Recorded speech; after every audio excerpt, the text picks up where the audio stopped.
L'année 1991 est une période où il y a beaucoup de changements dans la vie de Natalia Zvereva.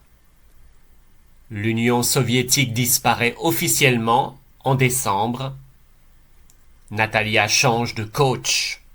Désormais, elle ne s'entraîne plus avec son père. Elle est sur le point de signer un contrat pour employer Juan Núñez. Elle quitte aussi son petit ami, Dimitri Tature, qui a le cœur brisé. Et enfin, elle perd sa camarade de double habituelle. Depuis qu'elle est joueuse professionnelle, Natalia joue tous les tournois de double avec Larissa Savchenko. Le gouvernement soviétique veut absolument qu'elle fasse équipe et qu'elles jouent ensemble. À cette époque, les soviétiques ne peuvent pas jouer avec des joueuses d'autres nationalités. C'est interdit par le gouvernement. Leur mission est simple et claire. Il faut qu'elles représentent et montrent au monde entier une bonne image de l'Union soviétique dans les compétitions internationales. Bien sûr, il faut aussi qu'elles gagnent le plus de matchs possible.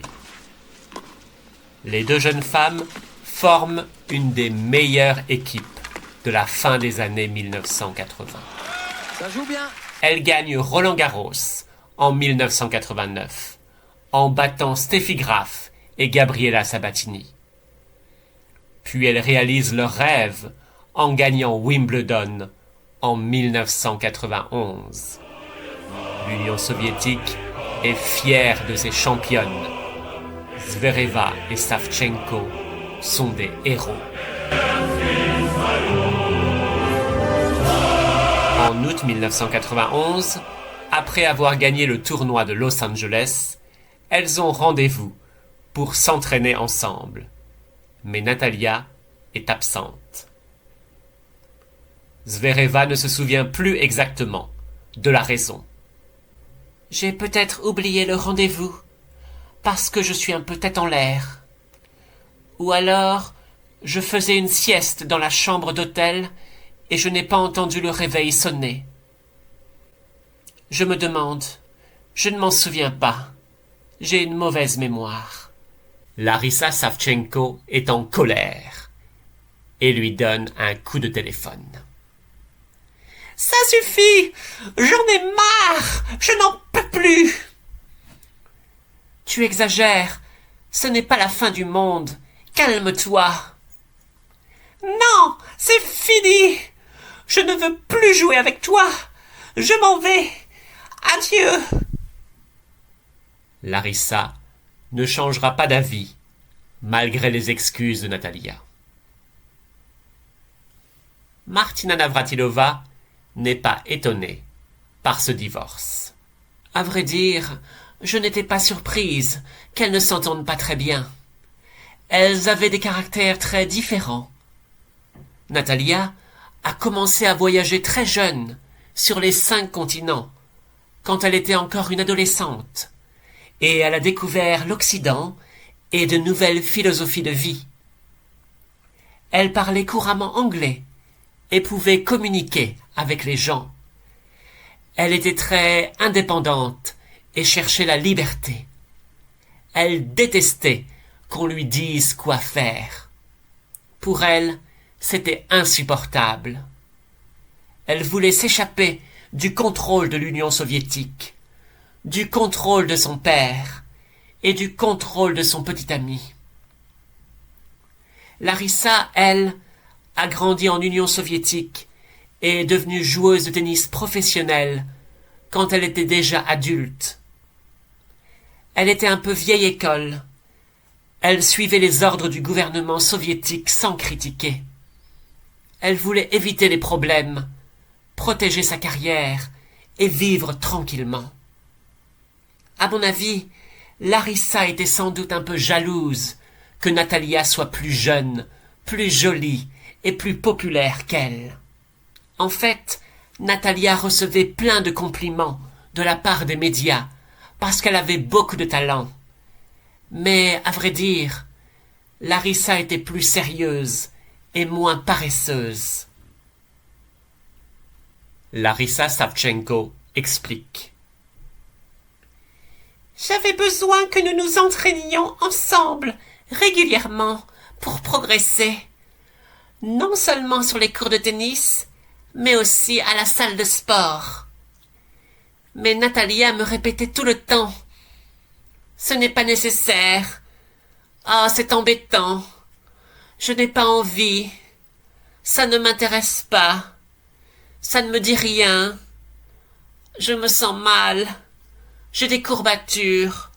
J'ai la tête qui tourne. Je suis déjà prise. Ce n'est pas possible. J'ai la gueule de bois.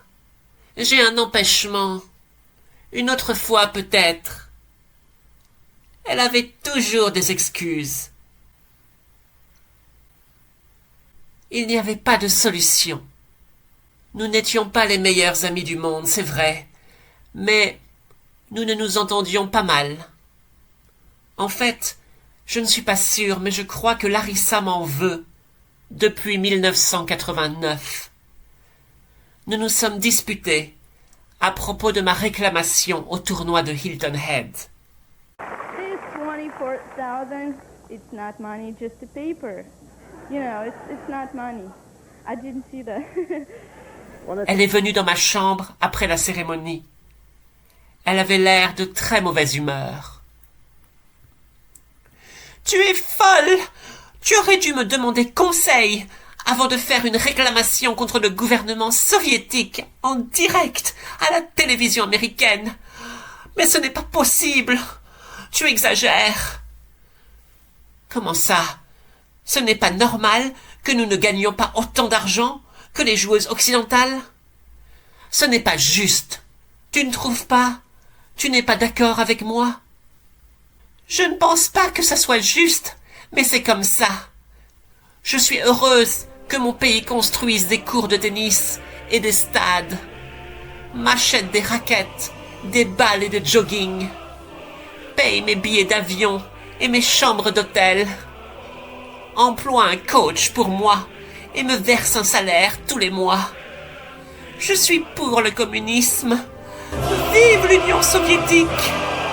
Je regrette que tu aies des idées capitalistes. Et je regrette que tu critiques tout le temps le gouvernement. De toute façon, je doute que Moscou accepte de nous donner plus d'argent. Ce n'est pas vrai. Il y a des chances que le gouvernement change d'avis. Il se peut qu'il mette de l'eau dans son vin. J'en suis sûre, tu verras. Il faudrait que nous fassions une grève. N'importe quoi! J'en doute. J'ai peur que le gouvernement ne soit en colère contre nous. Si ça se trouve, le KGB va nous arrêter. J'ai peur qu'il ne nous jette en prison et que nous restions derrière les barreaux jusqu'à la fin de notre vie. À cause de ta réclamation, il se peut désormais que nous ayons des problèmes. Non seulement toi, mais aussi toutes les autres joueuses soviétiques. Je veux continuer à jouer au tennis sans problème. Je ne veux pas faire de politique. Ça ne m'intéresse pas. Tu comprends? C'est insupportable. Et c'est de ta faute. Il faut que tu t'excuses au plus vite. Quoi? Jamais de la vie. Je vais me battre jusqu'au bout. Ça suffit. Tu oublies que les murs ont des oreilles. Tu ne devrais pas dire des choses comme ça. Je n'ai pas peur. Il faut que tu sois honnête. Est-ce que tu es pour moi ou est-ce que tu es contre moi? Ferme-la et laisse-moi tranquille. Je regrette que tu sois têtu comme ton père. C'est dommage que tu n'aies pas assez de courage. Je regrette que tu sois peureuse. Et je suis triste que tu ne me comprennes pas et que tu ne m'aides pas. Et moi, je suis fâchée que tu sois égoïste. J'en ai marre que tu ne penses qu'à toi. Il faudrait que tu sois plus attentionné et que tu penses un peu plus aux autres personnes autour de toi. 2 ans plus tard, le 7 juillet 1991. Natalia Zvereva et Larissa Savchenko viennent de gagner Wimbledon en battant Gigi Fernandez et Jana Novotná sur le score de 6-4, 3-6, 8-6. Elles sautent de joie sur le court central. C'est sans doute le plus beau jour de leur vie. C'est leur première victoire en double à Wimbledon. Quelques minutes avant le début de la cérémonie, Jana Novotná s'approche de sa camarade, Gigi Fernandez. « Il faut que je te parle. Il faut que je t'annonce une mauvaise nouvelle. »« Quoi ? Maintenant ? Ça tombe mal. La cérémonie est sur le point de commencer. »« Oui, c'est urgent et c'est important. À vrai dire, je suis déçu que nos résultats ne soient pas bons. »« Tu plaisantes ? Je doute que tu sois sérieuse. Nous avons gagné Roland-Garros en juin et nous sommes arrivés en finale à Wimbledon. Nous avons perdu, mais ce n'est pas la fin du monde. Nos résultats sont excellents. Arrête de raconter des bêtises. Nous sommes une bonne équipe. C'est sans doute un malentendu. » »« Non, je ne pense pas que ce soit un malentendu. Ne m'en veux pas, mais il vaudrait mieux que nous arrêtions de jouer ensemble. »« Jamais de la vie. Tu te trompes. Tu fais une grave erreur. C'est du gâchis. Tu devrais réfléchir encore un peu. »« C'est trop tard. À vrai dire, j'ai déjà trouvé quelqu'un qui va jouer avec moi à ta place. Bonne continuation. »« Je rêve. Mais qui est-ce ? Il vaudrait mieux que tu ne le saches pas. Sinon, tu vas être en colère. Raconte-moi. Je veux connaître la vérité tout de suite.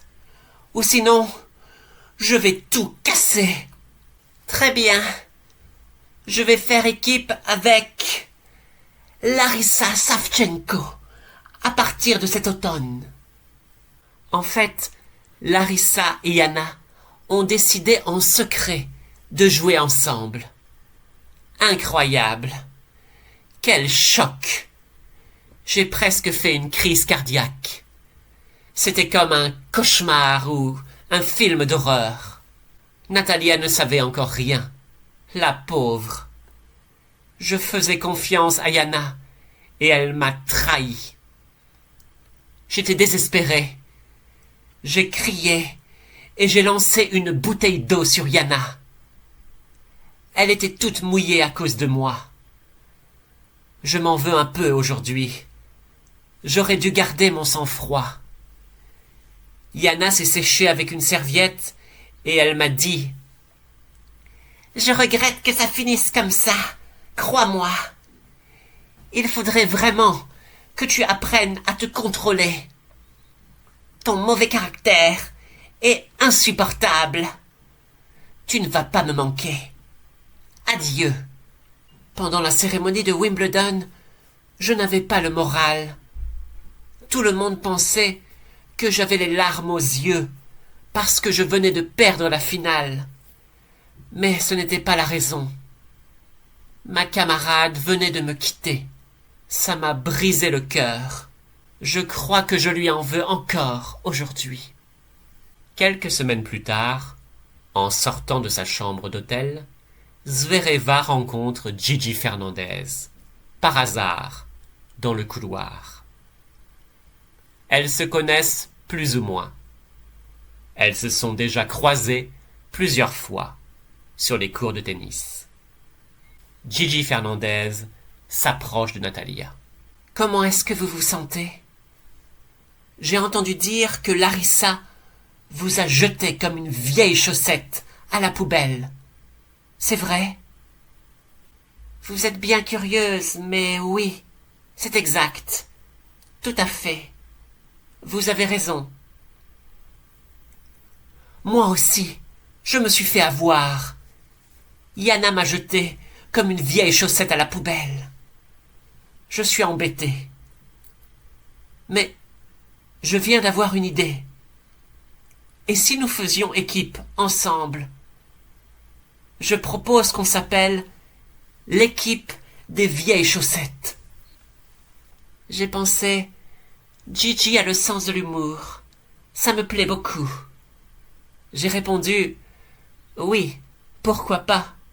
Ça me convient. On y va.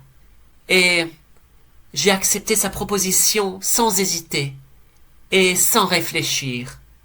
Finalement, tout est bien qui finit bien. Et c'est comme ça que la meilleure équipe de double du monde de tous les temps est née. Une nouvelle aventure est sur le point de commencer. 扛过枪，放过洋，别跟我说